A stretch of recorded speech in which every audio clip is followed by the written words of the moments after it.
Grabe naman yung nangyari sa Mio na 'to, talagang napaglipasan na ng panahon. Tignan niyo nakahiwalay na nga yung makina dun sa chassis niya.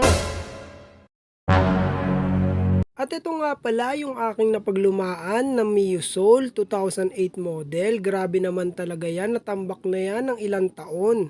At kung mapapansin nyo nga, ay nakahiwalay na yung makina dun sa kaha. At syempre, ano pang hinihintay natin? Buuin na natin yan. At ang binili nga lang namin diyan ay yung pang side cover dun sa may timing chain niya. Para naman matakpan na namin yan at try namin kung amin ba itong mapapaandar. At dahil hindi nga ako marunong mag-ayos ng scooter, nagpatulong ako sa aking pamangkin. At syempre, yung gagamitin ko nga pala na langis dyan na speed metal, galing yan sa Shipa Philippines. Baka Shipa yan. Etong gagamitin kong langis, talagang hindi ito nagbabawas. Kaya naman, ang ano pang hinihintay natin, isalin na natin yan. Baka speed metal yan. No, nakasilyado pa po yan mga idol.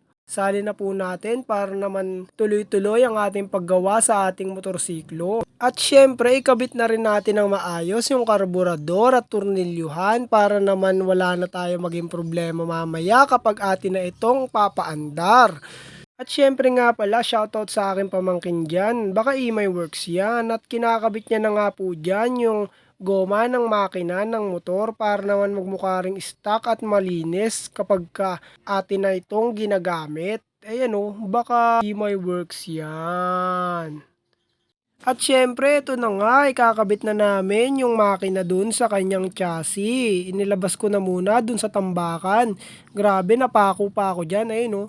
Tignan nyo naman talaga, grabe na yung mga agiw at alikabok niyan. Kaya naman namin na tong nilabas para naman ito ay magamit naman. At pag napaandar na namin yan, ay akin naman itong pag-eeksperimentuhan. Kaya pinagtulungan na namin na ibaba yung makina at yung buhati na yung chassis para naman ito ay maikabit na dun sa motor. Nahirapan pa kami dyan ng bahagya. Grabe kasi yung chassis niya ay umaalog at tabingi yung center stand ata niyan. Hindi namin mawari. Basta hinirap kami kabit yan.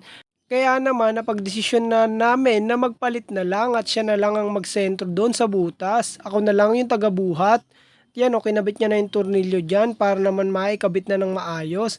At dito na nga rin nagtatapos yung video kasi nga naman inabot kami dyan ng malakas na ulan. Kaya naman tinigil namin yung pagkagawa dahil yung aming mga gamit dyan ay nabasa. Kaya naman sa susunod na video sana naman ay iyo pa rin itong subaybayan. At kung nakaabot ka sa video na to, paki-like and follow naman sana. Maraming salamat po sa panonood. Bye bye!